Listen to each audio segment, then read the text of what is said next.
was pardoned by the former president for multiple felonies and was a former advisor to Trump, joined him yesterday in Iowa and is expected to attend the rally in Las Vegas.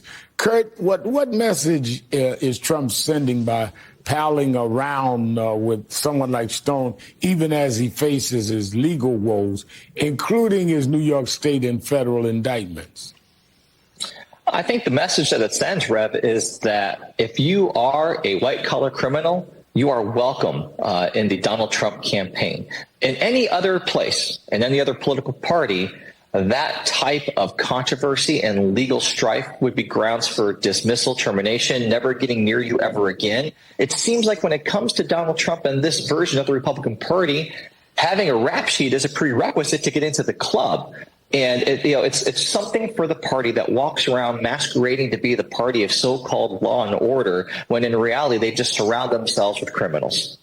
Amy, this week many inside the Beltway were curiously captivated by the story of a small baggie of cocaine found at the White House. Republican House Oversight Committee Chairman John Comer is now asking for a Secret Service briefing on the matter.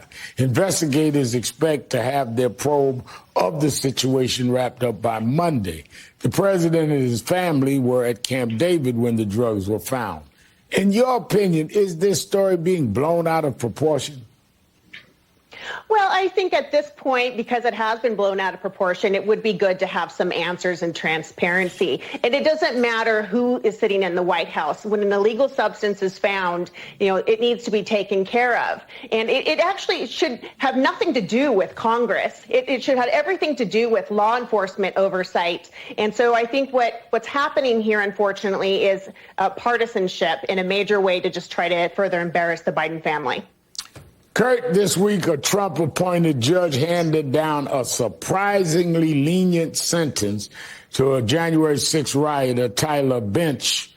Bench used bear spray during the siege and was arrested alongside members of the so-called B Squad, which has been associated with militia groups like the 3% movement.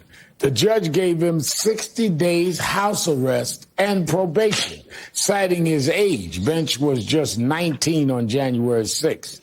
But I have to wonder whether the judge would have been so forgiving had the defendant been a young person of color associated with the Black Lives Matter movement. What is your thoughts? Yeah, it's really something that when a bunch of overwhelmingly white people try to ransack the Capitol and stop democracy in its process, the default position by Republicans and Republican-appointed judges is to show leniency, to show mercy, to show compassion, to make every excuse imaginable to excuse what can only be described as domestic terrorist conduct. But when it's a person of color protesting legitimate issues with our social justice system, the response from the Republicans is to unleash the National Guard on them, as we saw in Washington, D.C. at what is now Black Lives Matter Plaza. Anytime that a person of color commits any crime, Republicans are the very first to say throw the book at him. Use the most extreme penalties possible. Multiple generations of people of color have been locked up in jail because of mandatory minimums, which Republicans have supported, which are overtly racist. So the legacy of the double standard that we are seeing at play is something that is deeply entrenched in our politics, and this is just the latest iteration of that.